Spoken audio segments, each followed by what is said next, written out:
Apocalipse, capítulo 4, versículos de 1 até o versículo de número 11. Depois destas coisas, olhei, e eis não somente uma porta aberta no céu, como também a primeira voz que ouvi, como de trombeta, ao falar comigo, dizendo: sobe para aqui, e te mostrarei o que deve acontecer depois destas coisas. Imediatamente eu me achei em espírito, e eis armado no céu um trono, e no trono alguém sentado. E esse que se acha assentado é semelhante no aspecto à pedra de jaspe e de sardônio, e ao redor do trono há um arco-íris semelhante no aspecto à esmeralda. Ao redor do trono há também 24 tronos, e assentados neles 24 anciãos vestidos de branco, em cujas cabeças estão coroas de ouro.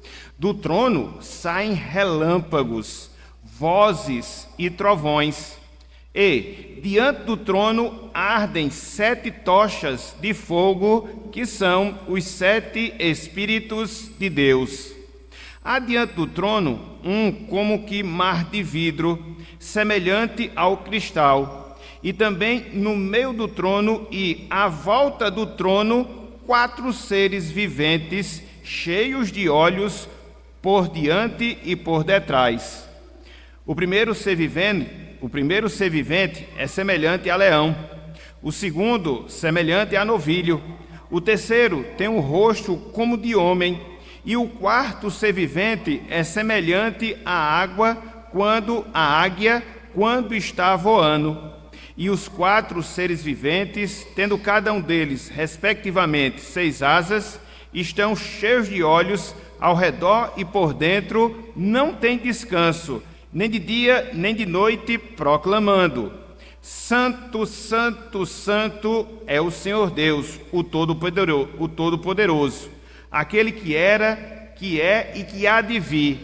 Quando esses seres viventes derem glória, honra e ações de graças ao que se encontra sentado no trono, ao que vive pelos séculos dos séculos, os 24 anciãos prostrar-se-ão diante daquele que se encontra sentado no trono, adorarão o que vive pelos séculos dos séculos e depositarão as suas coroas diante do trono, proclamando: Tu és digno, Senhor e Deus nosso, de receber a glória, a honra e o poder, porque todas as coisas Tu criaste. Sim, por causa da Tua vontade vieram a existir e foram criadas. Até aqui, até o versículo 11, todo o capítulo 4, que o Senhor nos abençoe e que Ele aplique em nossos corações a porção lida da sua santa, da sua bendita palavra. Amém.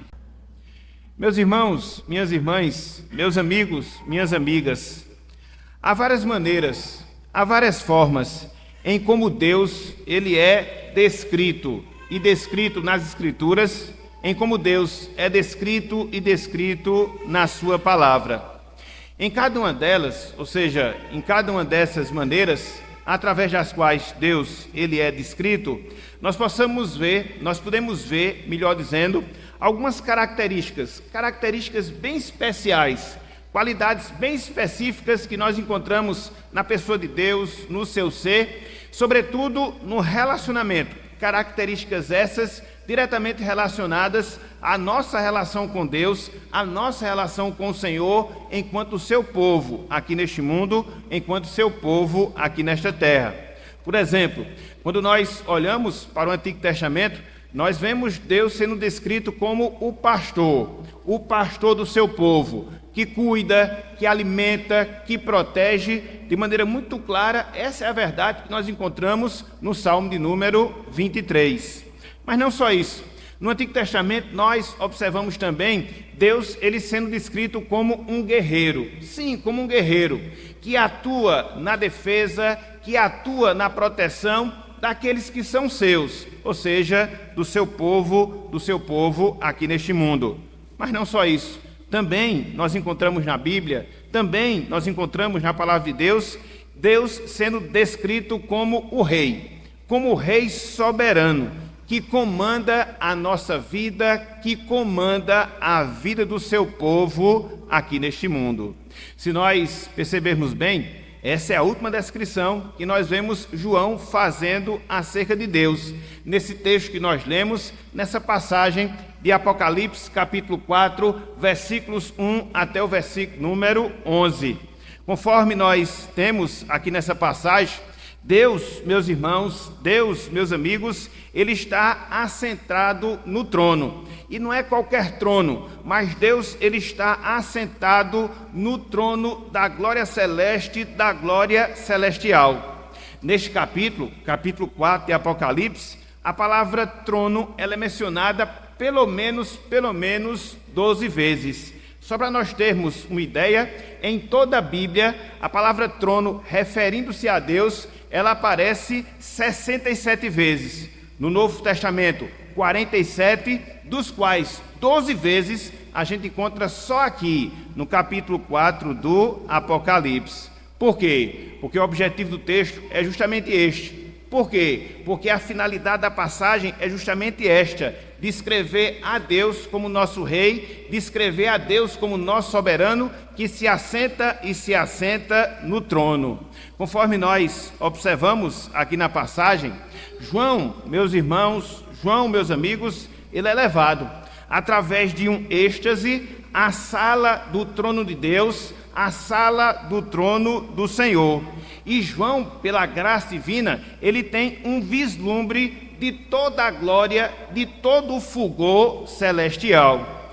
João, ele sai do ambiente terreno quando ele escreve as cartas para as 7 igrejas do Apocalipse, conforme nós vimos capítulo 2, conforme nós vimos capítulo 3. São cartas que, conforme nós trabalhamos em vários domingos, retratam a dura realidade que a Igreja de Cristo ela atravessa e atravessa nesse mundo. Igrejas com as suas virtudes, igreja com os seus defeitos, igreja com as suas lutas. Então, João, ele sai da dimensão terrena e agora ele vai para a dimensão celestial. Ele é levado à esfera celestial, onde Deus, ele reina de maneira soberana, onde não há problema, onde não há dificuldade, onde todas as nossas tribulações, elas desaparecem e desaparecem completamente. É essa visão, meus irmãos, é essa visão, meus amigos, que nós trataremos nesta oportunidade, ou seja, na nossa mensagem na noite de hoje.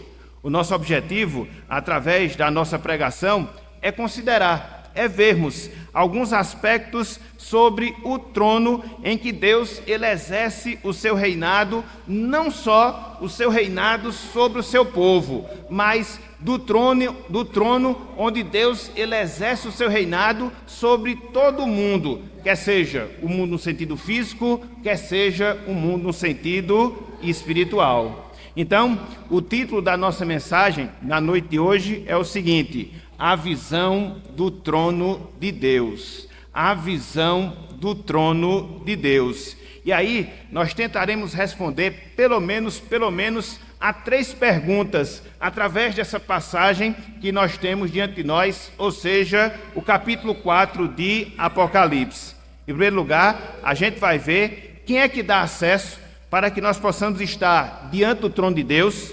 Em segundo lugar, nós iremos observar o que é que nós encontramos diante do trono de Deus.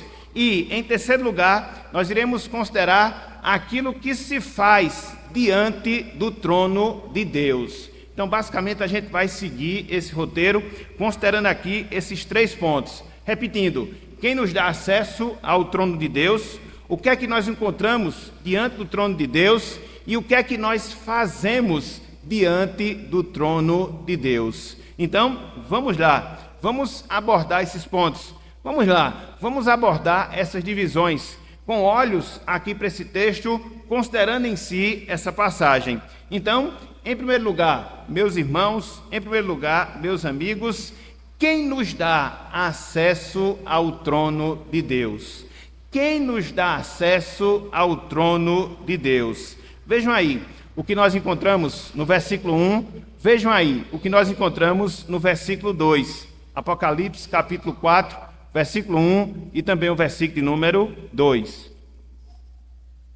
Diz o seguinte, a palavra do Senhor: depois destas coisas, olhei, e eis não somente uma porta aberta no céu, como também a primeira voz que ouvi, como de trombeta, ao falar comigo, dizendo: sobe para aqui e te mostrarei o que deve acontecer depois destas coisas.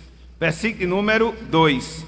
Imediatamente eu me achei em espírito, e eis armado no céu um trono, e no trono alguém sentado.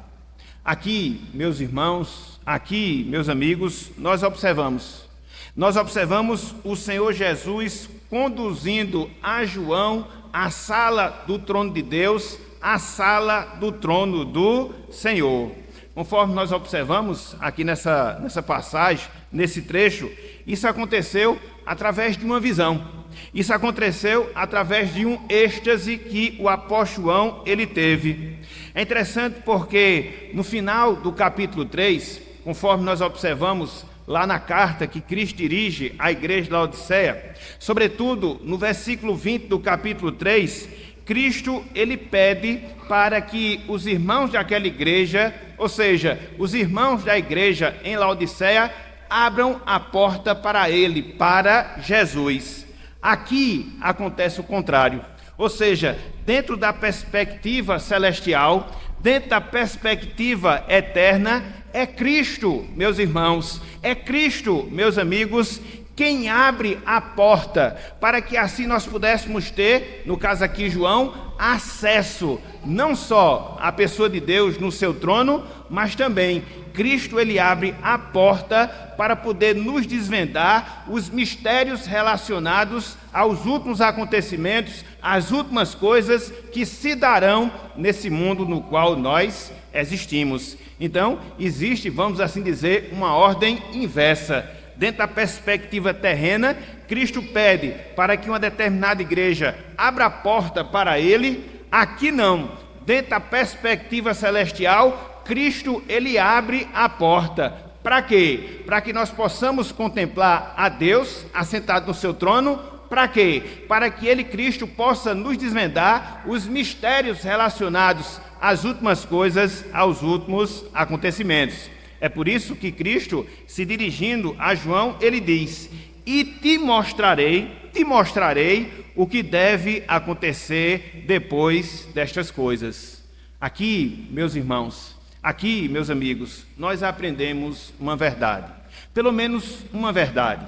E que verdade nós aprendemos a partir desses versos? Que Cristo, meus irmãos, que Cristo, meus amigos, ele é o único que não só revela a Deus, mas Cristo também, ele é o único que nos leva à presença de Deus. Aprenda essa verdade, aprenda esse princípio. Cristo, ele é o único que não só nos revela a Deus, mas também Cristo, ele é o único que nos leva à presença e à presença de Deus.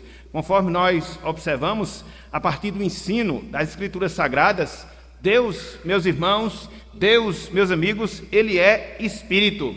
Mas não só isso, Deus, ele habita em uma luz inacessível, onde a gente não pode adentrar. Lá em 1 Timóteo, capítulo 6, versículo 16, Paulo nos fala justamente acerca dessa verdade. Assim, ninguém pode ver ao Senhor, assim, ninguém pode contemplar a sua revelação.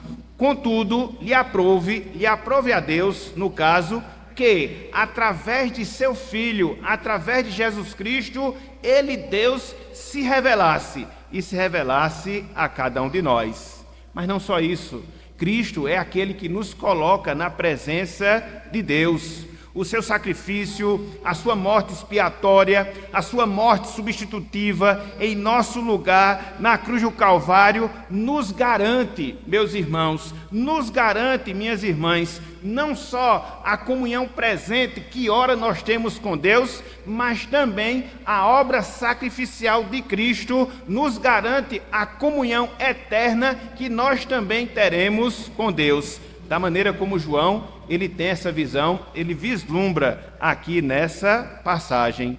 Então, a gente pode concluir, então, a gente pode afirmar, então, a gente pode crer que Cristo, através dele, não só nós enxergamos a Deus, através dele, nós também temos acesso à presença de Deus, quer seja aqui na terra, sobretudo no céu, quando houver a consumação da história da salvação.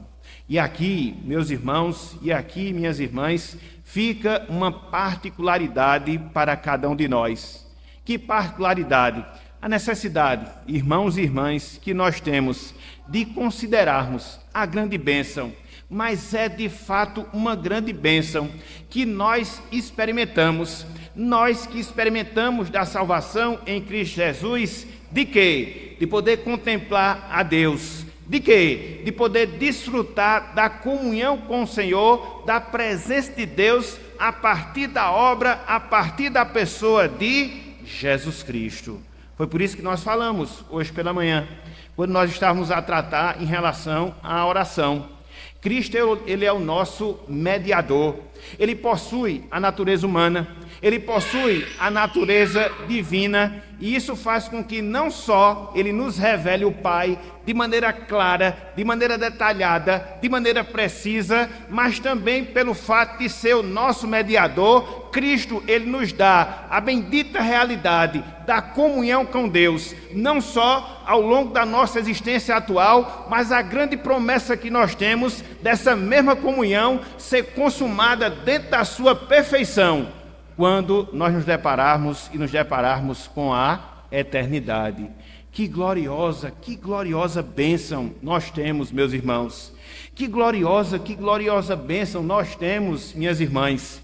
Daqui a alguns instantes, por exemplo, nós iremos celebrar o sacrifício de Cristo. Nós iremos celebrar aquilo que ele fez por nós na cruz do Calvário. Esse acesso que o seu sacrifício fez para que nós pudéssemos hoje estar em comunhão com Deus, para que nós pudéssemos adentrar a sala do trono de Deus, vislumbrá-lo na sua perfeição a partir de Jesus Cristo, e assim, não só conhecê-lo, mas também desfrutar da sua bendita, da sua augusta presença. Louvado seja o Senhor.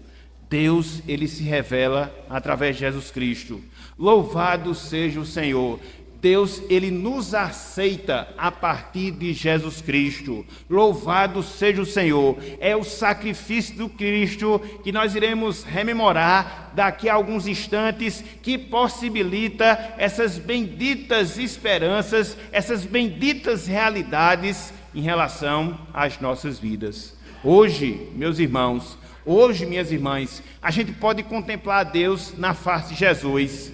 Hoje, meus irmãos, hoje, minhas irmãs, a gente pode desfrutar da presença de Deus através de Jesus. Não há Salvador semelhante, não há Salvador igual. Cristo é o Salvador único, ímpar, e somente Ele, somente Cristo possibilita não só o conhecimento com Deus, o Pai, mas também a comunhão com Deus, o Pai. Uma comunhão que se inicia nesta vida, uma comunhão que vai transbordar na vida eterna, quando nós estivermos diante do trono de Deus, assim como em visão esteve o apóstolo João. Então, em primeiro lugar, eu queria que nós considerássemos justamente esse ponto. Quem é que nos leva à presença de Deus? Quem é que nos dá acesso ao trono de Deus? Conforme nós vimos, a pessoa do nosso Senhor, conforme nós vimos, a pessoa do nosso Salvador, Jesus Cristo. Contudo, meus irmãos, contudo, meus amigos, olhando aqui para esse texto, a gente tem uma outra pergunta sendo respondida. E que pergunta é: o que é que nós encontramos na sala do trono? O que é que nós encontramos diante do trono de Deus? Vejam aí o que nós encontramos do versículo 3 até o versículo número 7. Apocalipse capítulo 4, versículos 3 até o versículo número 7. Diz o seguinte, a palavra de Deus diz o seguinte, a palavra do Senhor.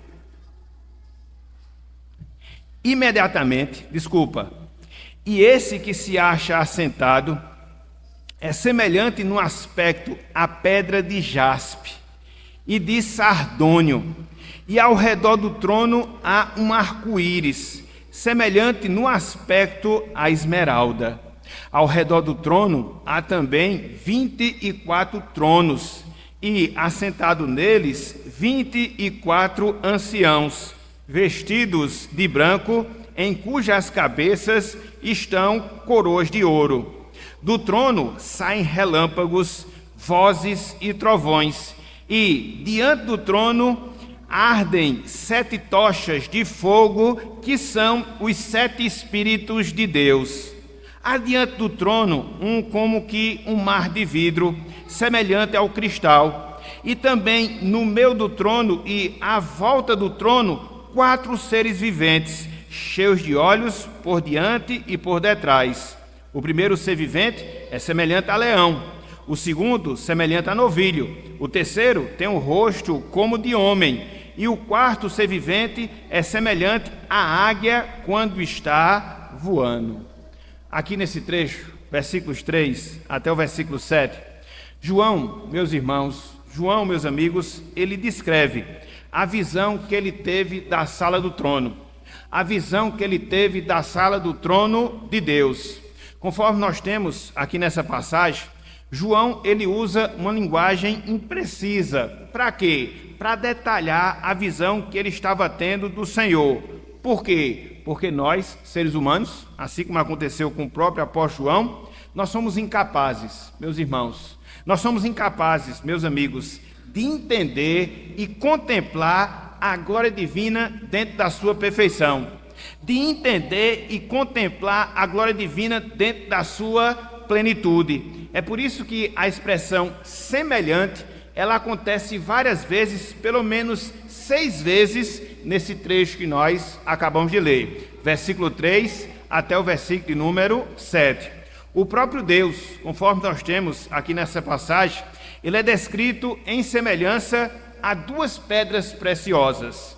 Há 2 pedras preciosas. A primeira, o jaspe, que é o nosso diamante, conforme nós temos conhecimento, e também Deus ele é descrito semelhante ao sardônio, é uma pedra preciosa vermelha transparente. Assim, João ele descreve a Deus dentro da sua glória.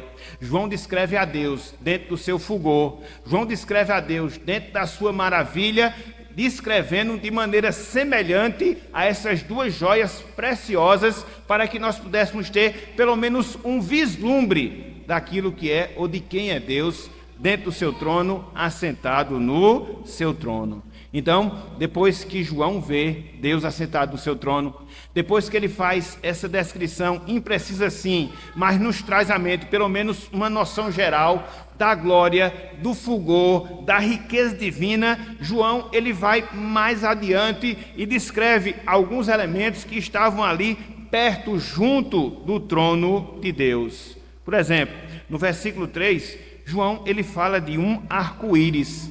Esse arco-íris aqui, meus irmãos, meus amigos, ele aponta para a misericórdia, ele aponta para a compaixão de Deus, assim como aconteceu nos dias de Noé, quando Deus, através de um arco-íris, ele estabeleceu o compromisso de não mais destruir a terra com água. Então, esse arco-íris aqui é símbolo da misericórdia. Esse arco-íris aqui é símbolo da compaixão de Deus, que João vislumbra quando ele olha o trono do Senhor. Mas não só isso.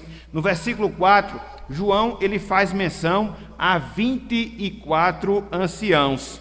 Compreende, irmãos, compreende, amigos, a totalidade do povo de Deus. Conforme nós sabemos, no Antigo Testamento, o povo de Deus era composto de 12 tribos, as 12 tribos de Israel. E o povo de Deus, no Novo Testamento, ele é representado por 12 apóstolos. Então, quando você soma esses dois números, você vai chegar a 24.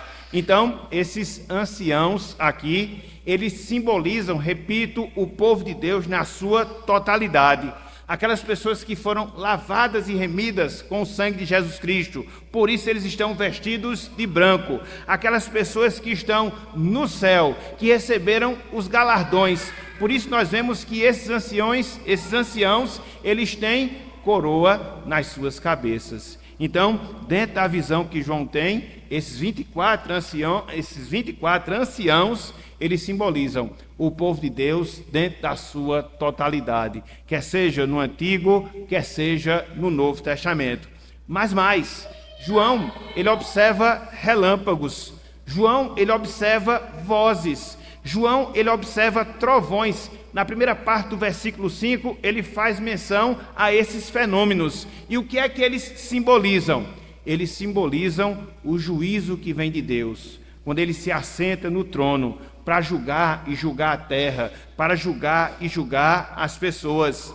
Avançando ainda mais no versículo 5, João ele vê 7 tochas de fogo, e conforme ele mesmo explica, são os 7 Espíritos de Deus, que indica a presença de Deus dentro da sua plenitude. 7 é o número da perfeição e perfeição do Senhor. João avança e no versículo 6, parte A, ele vê um mar de vidro. E esse mar de vidro, ele representa a pureza que só existe em Deus, no sentido absoluto, no sentido pleno, no sentido completo. Então, é esse vislumbre que João também tem. E por fim, João, ele vê 4 seres viventes. Versículo 6, parte B, e todo o versículo 7. Se você fizer um exercício, hoje não, porque não dá tempo, mas se você ler o capítulo 1 do profeta Ezequiel, você vai ver que essa visão que João tem desses 4 seres viventes foi a mesma visão que Ezequiel ele teve logo na abertura do livro. E o que é que esses 4 seres viventes eles representam? Eles representam a hoste angelical, adorando a Deus, servindo ao Senhor, adorando a Deus, reconhecendo que Ele é o Rei de toda a terra. E é interessante, porque dentro dessa descrição que João faz da hoste angelical, do exército de anjos que está a adorar, do exército de anjos que está a contemplar a Deus, ele mostra algumas características destes anjos através dos animais, os quais ele faz menção. Por exemplo, quando ele fala do leão, aqui nesse trecho, mostrando a força dos anjos, a força angelical. Quando ele fala do novilho, o serviço que os anjos eles prestam na presença de Deus, na presença do Senhor. Quando ele faz menção do homem, a inteligência. Os anjos, eles são seres racionais, assim como nós somos. E quando ele fala da águia, da agilidade que os anjos, eles têm. Então, ele faz uso da figura desses animais para descrever algumas características dos anjos que guardam a santidade de Deus, que adoram a Deus, que servem a Deus em toda e em toda eternidade.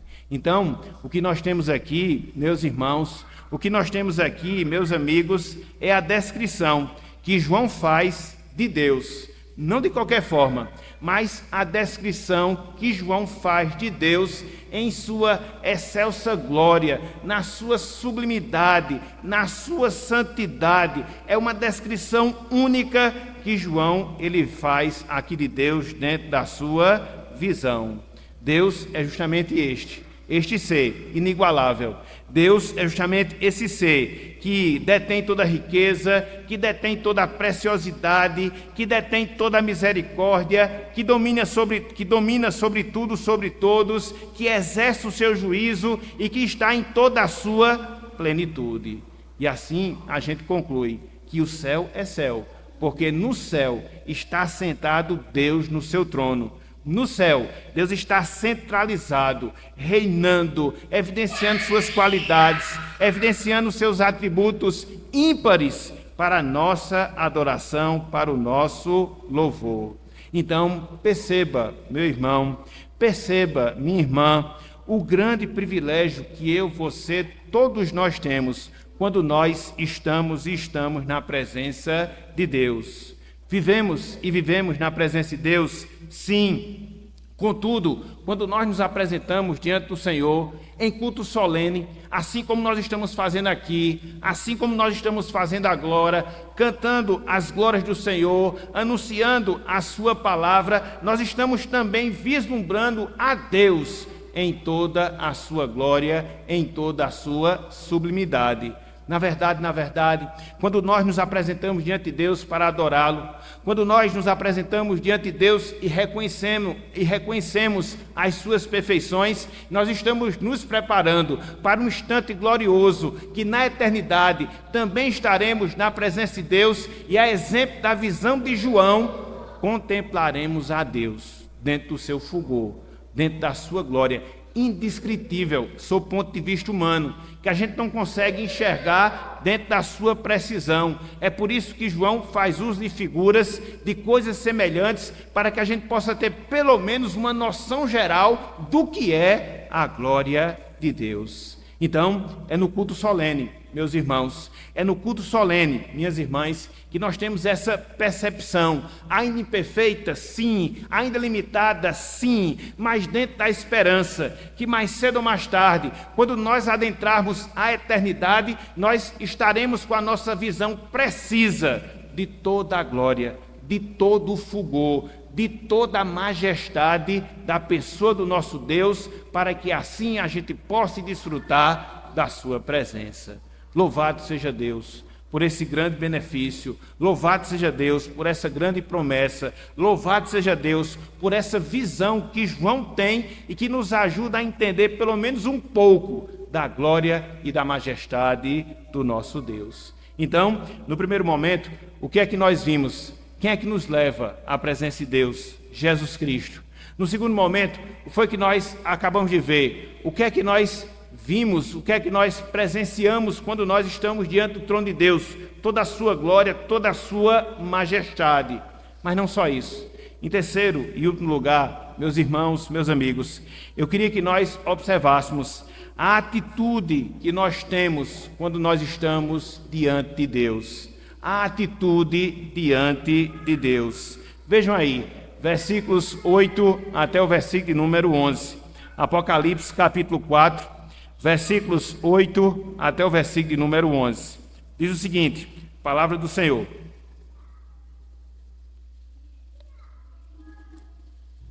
E os 4 seres viventes, tendo cada um deles, respectivamente, 6 asas, estão cheios de olhos, ao redor e por dentro, não tem descanso, nem de dia nem de noite, proclamando: Santo, Santo, Santo é o Senhor Deus, o Todo-Poderoso, aquele que era, que é e que há de vir.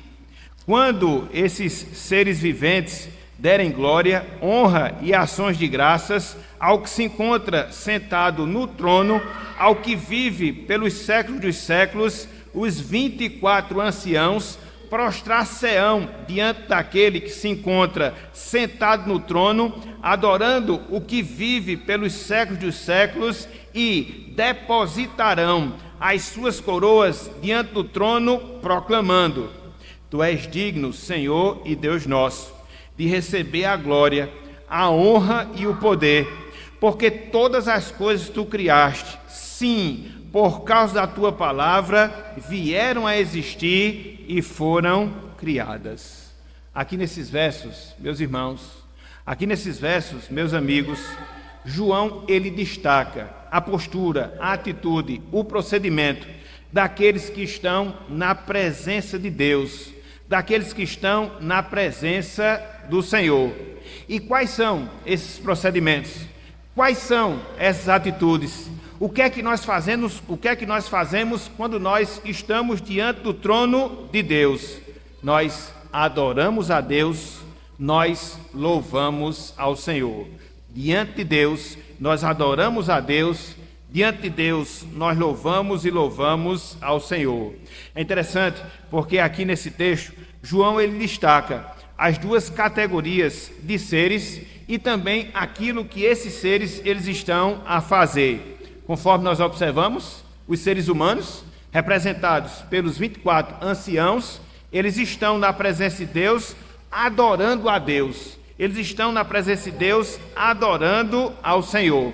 E os seres angelicais, conforme nós observamos, ilustrados, figurados aqui pelos 4 seres viventes, eles estão na presença de Deus fazendo o quê? Louvando a Deus. Então, o serviço no céu é este. O serviço que nós realizamos quando nós estivermos na presença de Deus é este.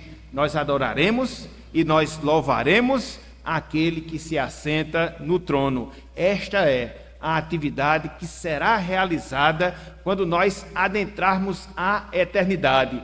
Essa vai ser o procedimento, a atitude que nós teremos quando Deus ele consumar toda a obra da salvação.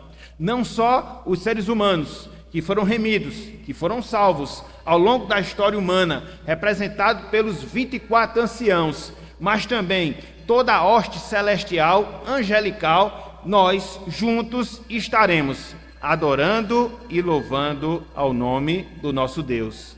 Essas duas coisas parecem ser coisas iguais, e elas estão sim diretamente relacionadas, mas há uma certa distinção que a gente observa no que seja adorar e no que seja louvar a Deus.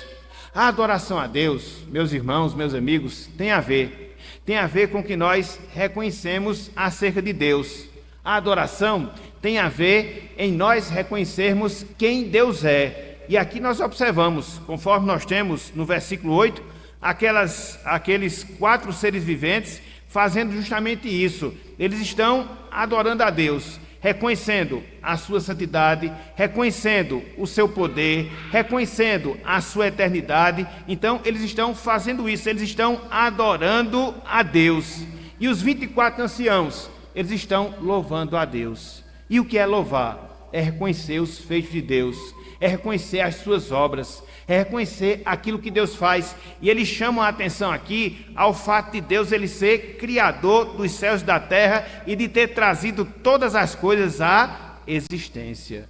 Então, é isso que nós fazemos, é isso que nós faremos, é isso que será feito quando nós nos encontrarmos na presença de Deus. Não só os anjos na sua glorificação, os santos também na sua glorificação. Ou seja, adoraremos e louvaremos a Deus, não só por aquilo que Ele é, mas também por aquilo que Ele faz. E aqui nós aprendemos, meus irmãos, e aqui nós aprendemos, minhas irmãs, que o culto solene também é um lugar ou um momento em que nós treinamos a adoração eterna que nós iremos prestar a Deus. É claro que de maneira imperfeita, é claro que de maneira limitada, mas quando nós nos reunimos aqui como povo de Deus, quando nós nos reunimos aqui como povo do Senhor, que cantamos a Ele, que louvamos a Ele, que proclamamos as suas maravilhas, que reconhecemos a sua grandeza, nós estamos sim nos preparando para aquilo que nós iremos fazer na eternidade. Às vezes as pessoas ficam até a questionar, e muitas vezes elas argumentam que o céu será um lugar monótono, pelo fato de estarmos ali apenas, entre aspas, para adorar e louvar a Deus. Não, meus irmãos, não, minhas irmãs, jamais. O Deus ao qual nós servimos é o Deus perfeito. O Deus ao qual nós servimos, Ele é infinito nas suas atribuições, nos seus atributos. E é isso que nós iremos fazer pelos séculos dos séculos. É isso que nós iremos fazer de dia e de noite. É isso que nós iremos fazer continuamente. Nós iremos reconhecer toda a grandeza, nós iremos reconhecer tudo aquilo que de belo Deus faz e fez em relação às nossas vidas. Então observe o grande privilégio que você tem quando você se junta ao povo de Deus com o objetivo de adorar e louvar a Deus em culto corporativo. De podermos estar aqui, meus irmãos, de podermos estar aqui, minhas irmãs, treinando para aquilo que nós iremos fazer por toda a eternidade.